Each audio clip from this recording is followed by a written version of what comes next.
jula faro ala faye dimba nyima assalamu alaikum wa rahmatullahi wa ta'ala wa barakatuh mbadi ngolu atul mel yalon ko al ben fe jang ani mel yalon ko al better la fe nyato al nal badi male be jang me yalon ko wala musir fo sonko di aka bayu sonko al ne wala be jang manna ka me jang naral dron ka nyo hakto blandi ka nyo kalam tandi ko wala ko mel yalon ko wala be kere ni watin bayri hakuma ya tele pour kamul kalam tandi kamul fahamndi kamen kol be laring labulul men nyama wala tan bi fana naje ko sena montro minute lulta on minute tang pour ko update di alla update me yalon ko wala be dending na voter registration on Kenya nyenda update me yalon ko wala be dending na voter registration on Kenya nyenda so kamala drong bi na men samale na wala min ko so far so good albiya kala mutale IC fintin droke adama don nan kam wala nan kam me yalon ko logun sabo kono wala na katre way kayto nyinta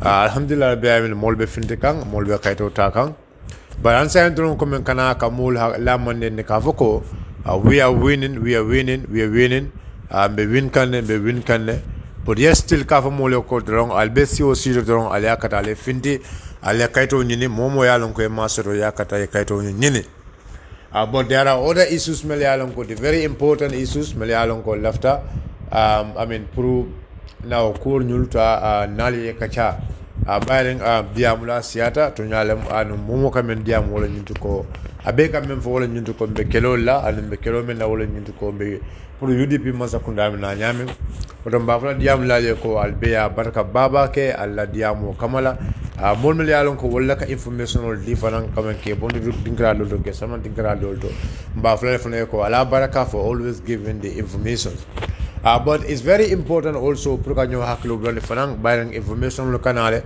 there are some certain information or those information might not be the right information but may I deal maybe I deal based on something else like maybe the person have an intention why giving you such kind of information so wala tana bi na je ko akumata kanato nali kacha kanyo haklo blandi fanang bayring tomorrow time bu ko soto nyama bakke bayring be busy but time bu ko soto nyama we feel it is important pour kanato kala haklo blandi kala manyandi kol bitaka la manya la nyama Gambia banko kanyang melbe jang an milyalon ko albe bantala sa faale ko mulbe registration o takanne and on this here meyalon ko we have more hope is this ko mo jama babe je milyalon ko ka registration ko kombo janne jama babe je this time e kada registration o ke la tundo leto for example mol milyalon ko wolle multi milyalon ko be registration o ke kan e ka registration o ke no West Coast dol ka registration o ke no KMC jang this time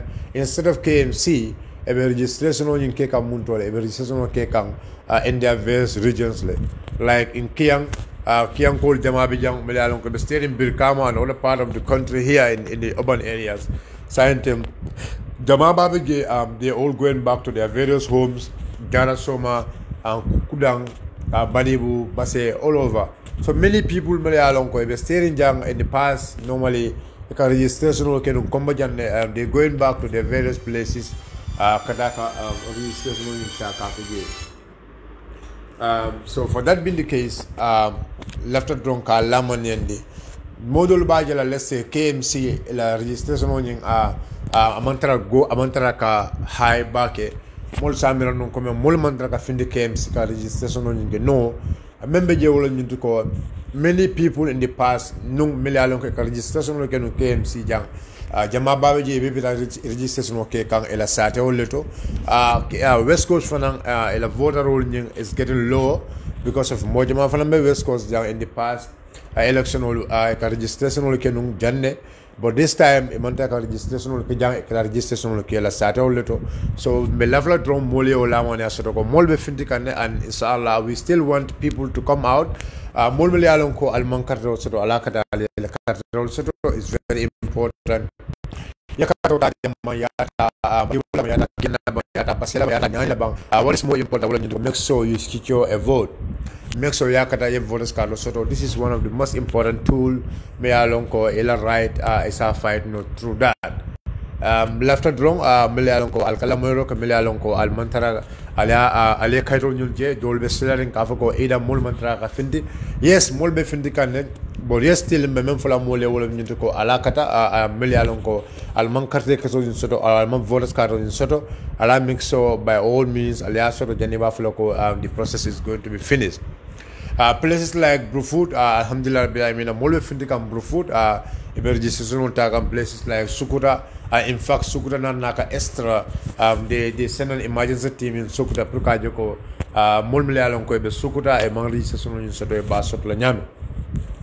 So, this is one of the updates me Alonko left up comment Kadiala.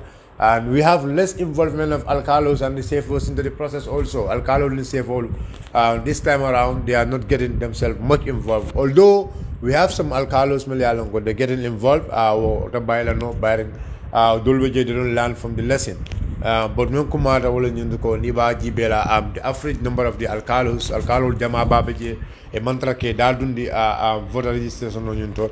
There are few elements mele alonko e dadundi je wolu nalo some certain elements mele alonko alcalo lim safol mu nyaje wole dadundi process nyunto is because of certain reasons or because of maybe na fulo la kol kama or because of they have something in their mind e kol kono mele alonko wala tinda be dabula kan na process nyun kono.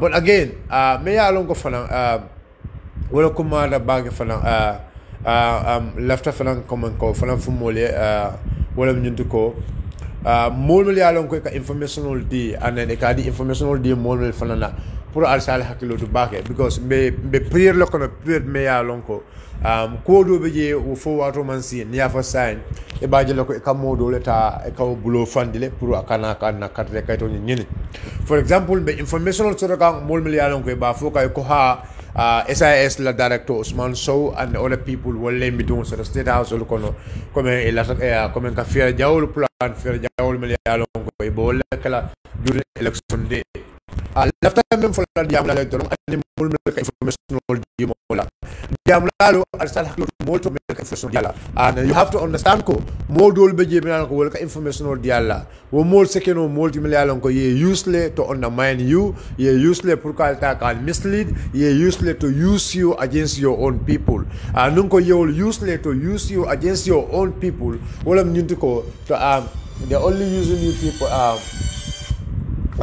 about use can ninko they using you against your own people about use can for you guys to use tactics of intimidations alamul come kalamul silandi because for example let's say for some nita ko bi itara media kono for example it more than a lot of media kono for example right for example a lot of media do iko ha I mean SIS la director and other people who is the state house or colonel ya mitungo soto ko election lungo paral bita some part of the country le e be kido fire I mean so ni ko be kido fire drong I mean what are you putting in the mind of people e be mina dunika molu ko wala nyundu ko in fact ndamanta carte que so nyinna wol nyamo be kido fire kidi fo be ntarlaje carte que so le be mbulu volas carte le be mbulu so you are mome alonko man carte que so nyini e ko mari nyi e ko mari nyi e ko wala bulo fandi ondo mari nyi ko wala selandi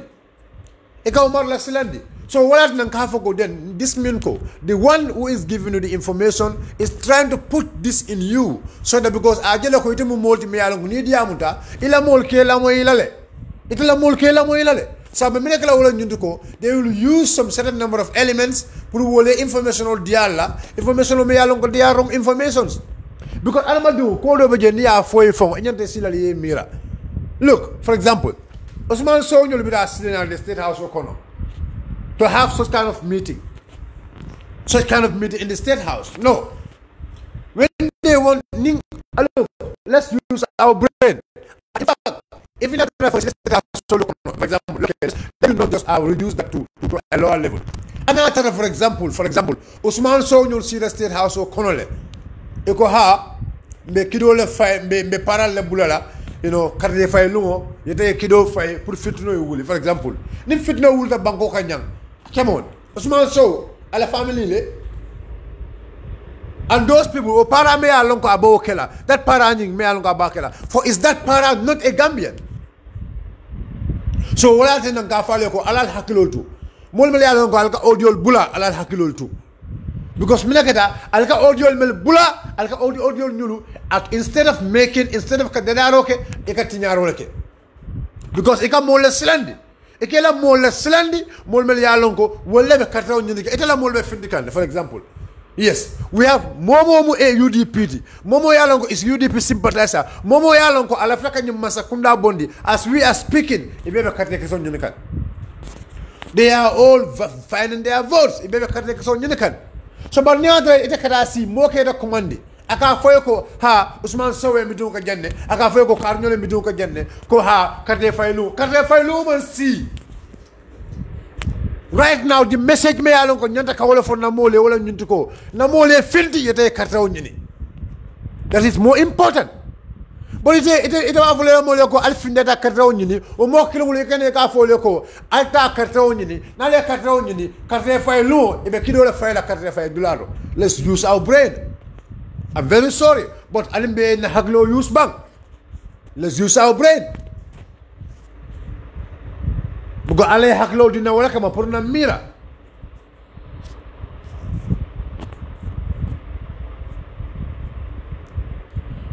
Alna mira. I mean, come on, I'm not here mantraka more attack, and I will never attack anybody here. But left the diamula le, more milan ka diamu, and dum Allah audio ka jam fale. Everything I time will settle. There are some certain information, they are only telling you this information to distract you and your people. Because large number of UDPians, large number of Gambians who want these presidents to go are getting their vote. So now the tactics they may use, for example now, let's say, you go a parallel samba, a registration dollar sign, parallel kata registration dollar sign. Omumu tactics sign. O parallel kata registration dollar nyunto. They will not attack anybody. Say they nyunto kamina ka wala nyunto ko. Ila more reinforce. Afola more yoko. Parallel te nyepula mo kang katre fay nyunto dulato. Yende ka wala fola more. Afola more yoko. Altale katre o nyini. Parallel manta je ka nyapal kang. Parallel manta nyepula mo kang. O fola more.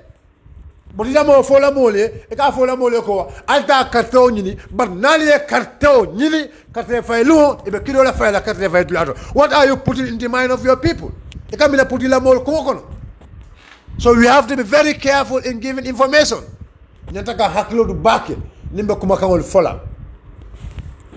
Allah haklo du bake. Because look, ngam fale wallahi we experience it. Mol melka informational dial alal hakilo tuto. Those who are giving you information, I am asking you, Malbedana Ale, Alal Hakilo Tuto. Because look, I know some of the tactics they are playing.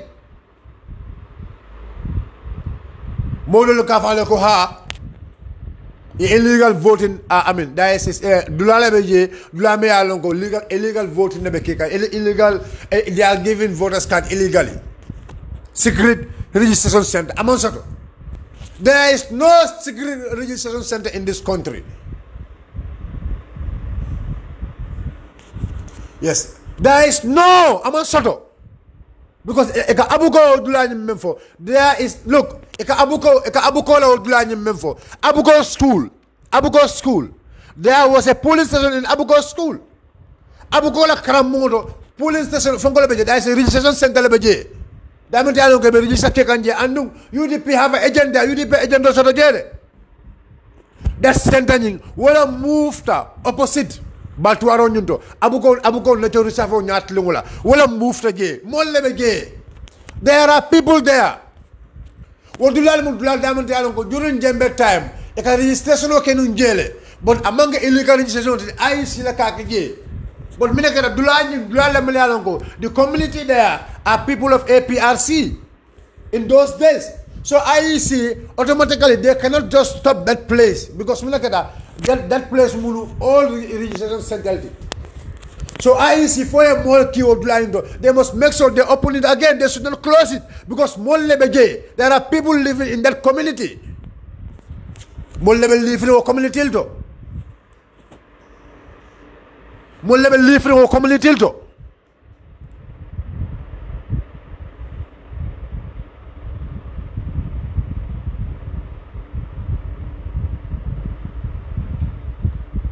so near IEC you have a registration center yellow line to I am telling you I can confirm vividly This I confirm no. The Silver Sonko. I can confirm it ko. Abuko. It's the center member center member Abuko is a valid center. It's a legal center. Legal, not illegal, but a legal center. A center may alongo. I see la yele. And no UDP have an agenda. UDP la agenda to be gele in Abuko. So let us stop misleading our people. And how can the mole mislead? Let's encourage our people to come out in large numbers to get their voters card. Wala kumayata alna na mol kumandi na foye ko ya finti ya tayla carte de fay kayto nyini wala kumayata but ngana na mol slandi fa fe muslandi loti na make sure no bondi na mol kumo kono. This is very important, my comrades. My comrades, I am talking to you. Power belongs to us. To let them sembo and to lebulu. And what is more important here is we have to stop misleading our people.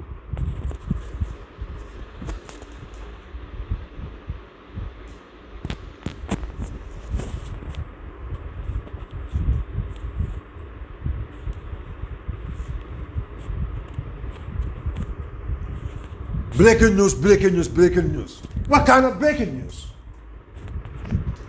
I am appealing to my comrades, please.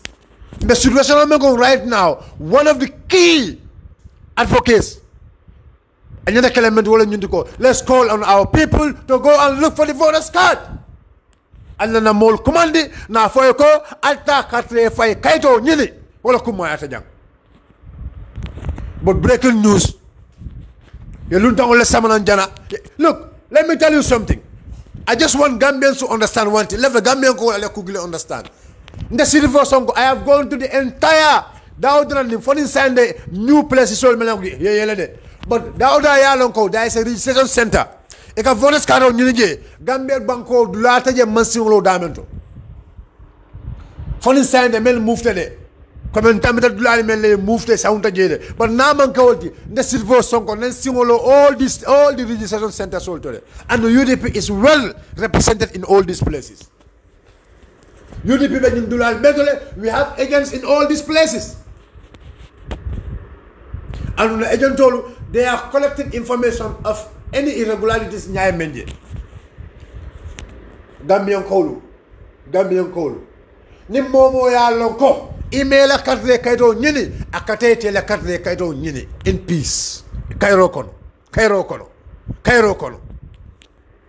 that is my advice. Hey, fitna ta kela jam, I am telling you this.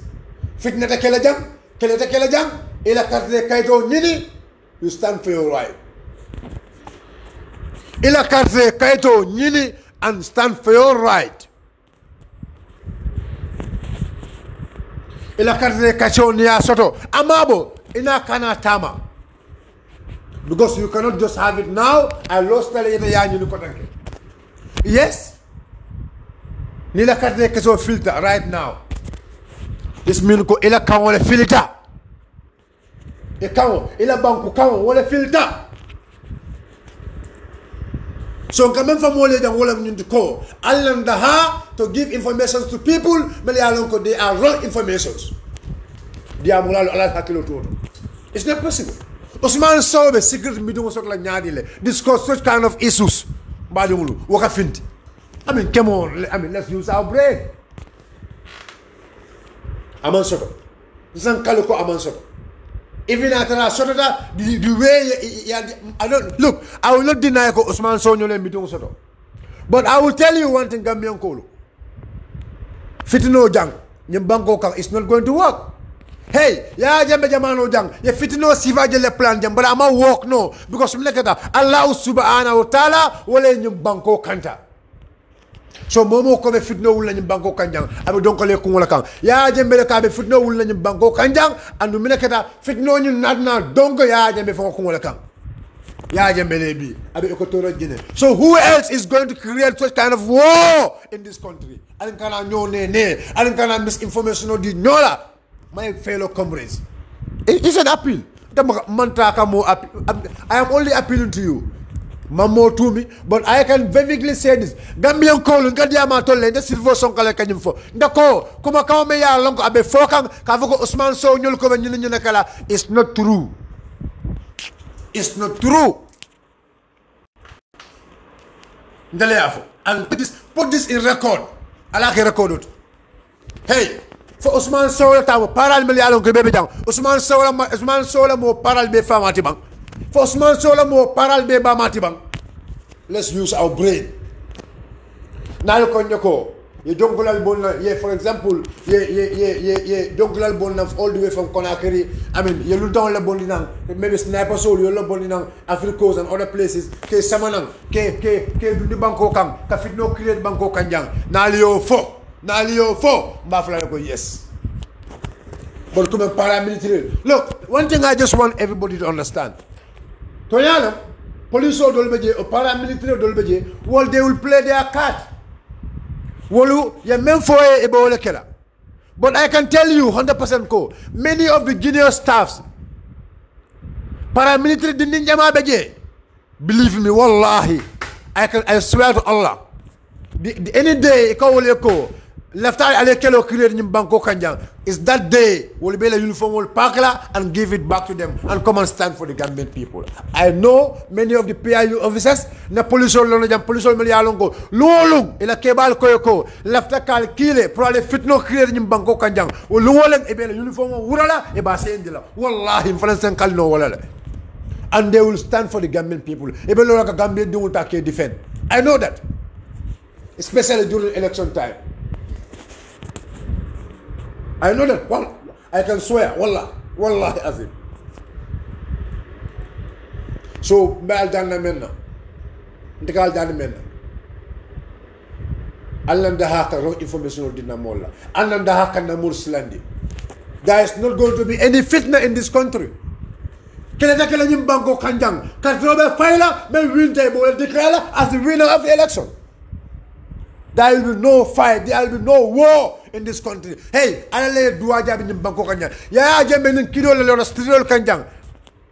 22 years of dictatorship. Among Kelo Wulindino. Among most of the Kelo Kelai. You expect 5 years presidents, way more so the Kelo Kelai. Let us not joke. And the Fabula, it's not possible. It's not possible. Gambian Kolu, Alta la Carde Kesakaito Nili. This is the information that can mean the Allah. Alta Karte Kaito Nini. Yes, there might be low voter turnout. I see coming for 1 million. I mean, we don't expect that. That's not going to happen. What a killer. I mean, because the way there might be less vote. Around 850, 800. I mean, that's okay. That's all no.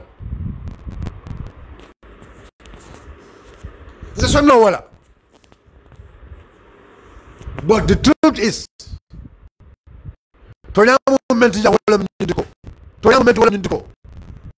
let us accept the truth. Molka ni membefo. Ekobe kelo lekela, ekobe fitno lekela, ekobe nyelekela. It's not true. That's how far it's not true. Yes. Tactics of intimidation. Kamol Silandi. It's okay, no? For example, during the pre-comment thing, for example, but remember you do Gambia Dulu. Wallahi, Niman Kuka Tanatela. And with the Gambian Duela right like a Kardekaito Nini. Momo Yalon go see the Kaito Nile. Teta I is your supervisor, ya Kaito Tabulu. Nialon ko Eman Bango Kaito Soto. Ta I is supervisor, ya attestation on Yinta. Ni attestation on Yinta, ya Alcaloya, I stamp, yana yellow voters card soto. Yes. Lunda Yalonko, Inata jointa. Luntang Inata, Yena Banko Kairo Soto. Alongo, our agents are there, the agent told Bejele, Ibama Tosafele, Besama revised code. Dolba Afra, revised code to Kelate, revised code to Kelate. Revised code to Kelate, and in fact, Menkumana da Wolinko, Luntao Doria Catro Tanum, B. Wolu, Iba Parina Kela Catro Sandy. Because Minakata, Ima long. But now they understand Membelun Kono. So, comrades, manna kamejang, I just come to another jana drong. I mean, can you information or diala? Let's stop giving false information to our people. Please, let us stop. Let Alikana song, Molka use, Kana Mol Silandi. Please. Mbadana ale. Alikana song, Molka use, Kana Mol Silandi. The process member right now, the information of Nyanta Kawal Dina Mola, Wolam Nyuntiko, Alfindi Aleta Kate Kaito Nini. Alal hakil to melka information or diala. They are using your own people pour que Allah mol sila because mila kata Allah mol be findikanne. So ka menga wala nyundiko they ika mol le use meli alonko ite ba mila ko nyi sita na kar nyolele be kar nyolu amanta kar nyolele look abe kar nyolele abe kar nyolele anen kar nyolele dilole kam to use you pour yela mol sila because alko ite mol you are access ite mol me alonko ni damda ila mol kamoyle. So better use la pour yela multa yes landi. Walatina I am calling on my comrades. I am calling on my comrades. Al bakata kanne ala katola fa ala diamo tafa al mulka la kumul moyle but ala la information ta aliye vet janal be fola ala la information ta aliye mira janal be fola nale kuma ka woni bondal da kono abe mina kele alla molla alo mira folo wala kuma before information on you fola. There is no illegal voter registration center in this country amon seto nale ko attestation olu mambalang that's quite true. Nalko attestation oli be di kanne mambala wala because mol kam men ke wala nyundiko for example mome ya lonko ID card babulu abita mome ya lonko ID card babulu aita moya mome ya lon aita supervisor ya kay ko ma ID card soto supervisor ya kayro saka aya diala aya sign aita aya di lunton ya fil lunton ya samana.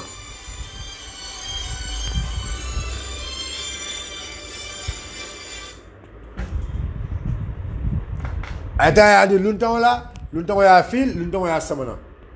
using this phone, Mr. Mane. If you don't command, you cannot speak to me. So left for God's sake, please. I respect every one of you. And then you guys are doing wonderful. But please, for God's sake, allow the informational vet before I'll be for that. Because you people are our hope. I told you hope so already. Allah information is always valid for us. But please, mbaldana ale me masaba masakalan ke ala hakilut. Ne information di Allah, ala la information nunta aliye vet. Ale hakilut la information to. Because it's not helping. Amantra kam makoy. Aka silangol dun dina molto. Aka silangol dun dimu dinne molto. Dinne wol mel yalon ko wol man kidolo. Wole mel about God wala ñundu ko lin kido fayda do alon ko kelo le woti. So didn't know prove it it's always difficult. So I am appealing to my entire comrades Milka Diamo. Madiamo Katole. So this is all what I have for you. I'm just still to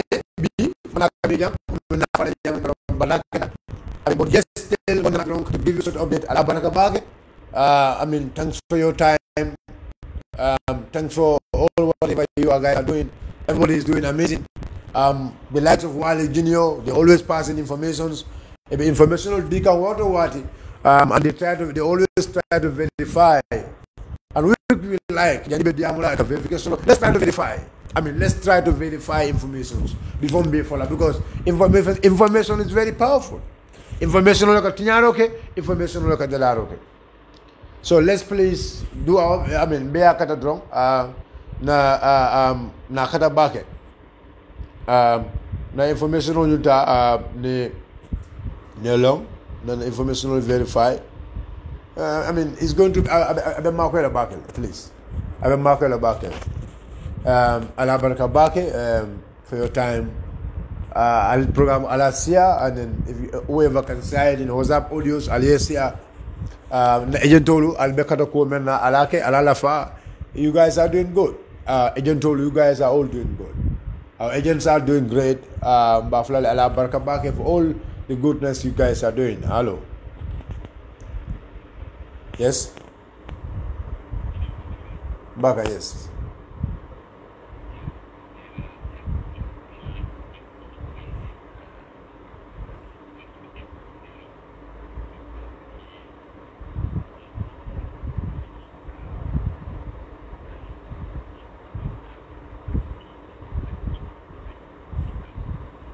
Yeah. Obviously. Abora jam, man. Abora jam. Yeah.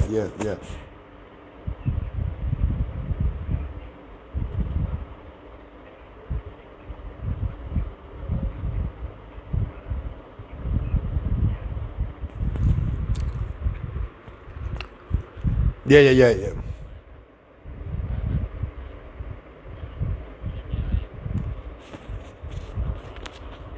No, yeah, for we have to. I mean, may put loud. Anyway, we talking. I mean, if you want to be louder, that's fine. I mean, but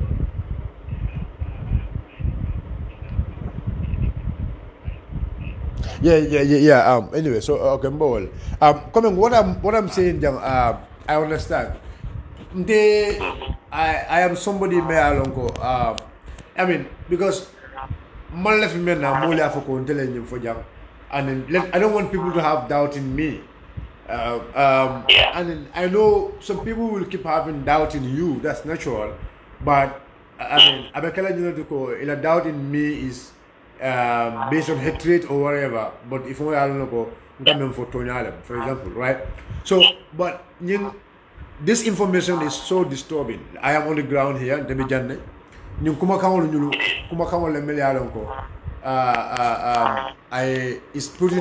putting fears into the heart of our people. And basically this is why I just come out to express my view, because I'm only expressing my view. That's it. It's not an attack on anybody. That's it. I understand. I understand very well, and I know. Manchester. Guys, bringing audio I did not think 1 minute of Angala, then I stopped because a negative sentiment it's only that. It's only negative sentiment, because the problem is they are using tactics of look, these are all win. For example, it will try to create more evidence to try to put intimidation or Muslim and I am telling you, look, more, let me tell you something. More you do right now. They are also the benefit you can. I can swear. I did this. Every UPN is better Catron you can. So more many along a monk along maybe in a satel to Catrefa Monfute la satel little. But they are and a man left Catron you combo young. Because this year Mojama beje without Catron you can satel little. Because a man left Catron you combo young. So what I do Combola vote, Molia expect Nyamen Abegilale. KMC la vote, Molia expect Nyama Abegilale. Look at Banjul Jibeba. Banjul, look at Banjul, because Banjul Yajibe, Sojaro make a register Banjul. And all the green make a register Banjul. And then Jambe was in full control of Banjul. So Jamaica or Molman Samalam Banjul. I mean, so this time there is no way to bring those people, because look at that Banjul, Roy Malik Law, or I mean, is the one who's giving attestation. Okay, fine. And Roy Malik Law, he's very careful of this attestation issue, because I don't know, enemies are standing watching at her. Okay, for example, okay, in our current get Banjul UDP, la regional committee, they have a very good structure. They have supervisors and they have agents. Agent sotole every registration center in Banjul agent sotole. And among the agent they have supervisor kotange. Supervisor me along wala ko agent nyuntaka ke monitor again. You agent wole minake. So this is what actually is going on. But anyway, Abarakabake for your time. I just want to wrap up because Yeah. Just 1 minute. Yeah, there is one guy me around the OIC I do call and then in situation si Kawato Benyola or impasse kono. Amari Mampreka talk about any statement from Minyalo Moy Bulala. I had to make an audio to go against him very bitterly. Ako container the silo kan kamu Mauritania mi aron ka be faring kilo la test ya jamele order pour kana sambaka di Gambianol people. Imagine. You are fighting against Gambia. It's fighting against Gambia. Now, people many along no ideology in support can. It cannot go. Weapon on near wall sort of look at Ali Kele. Ikayal Makoi, Bamfeka Mola Makoi. Thank you. Ikayal Makoi. You see. Thank you. So enemy so this is internal sometimes understanding on certain I mean more than Nika Diamu. That's my opinion. I talked many of them Diamla Jama Gentenica Diamule. They are my mentors, they are my commandos, they are my friends. I mean, I always talk to them. Let's verify information, and there are certain information. Even if you verify them, they are not meant for public consumption. They are not meant for public consumption. Information na mol na kabilolto na satolto na bangkokang. I mean, that's it. I mean, this is my point here anyway. Abaraka Bake for your time. No problem. So I just want to come in my letter from Kana. Yes, guys, Alabaraka Bake. This is all what I have for you. Alabaraka Bake. Thanks for your time. Diamolem akolera ne atrana kumala fojang memang kitonyati Omuntola Adamadia Nasoti, na Fefe Mutonyati, Alalonko, Allah Subhanahu wa Ta'ala, Mako Roti, Allah Barkabaki, thanks for your time. We love you all. Albakatako Menke Kang, we really appreciate it, please. Share the program and share it to wherever the most information on this. I don't know. The power. Nyanda kamendi na mola bi kasembo mendi na mola bi wala nyindiko. Let's tell our people that we are winning. Alhamdulillah, we're winning. And let's just be careful of giving informations because it's not favorable. Because namolu agasilongo namolu and there is no trade. There is no trade. Momo I don't think it's possible. So come on along. Thanks for your time. Alma Sudo Kairo Tiara. Assalamu alaikum wa rahmatullahi wa ta'ala wa barakatuh. Ala baraka baki. Madam Sidawala Julu Pilari Kodi. Dalwa Koyate, I will for the I Julu Kudura Bonnet that way, you know.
Somebody needs to go,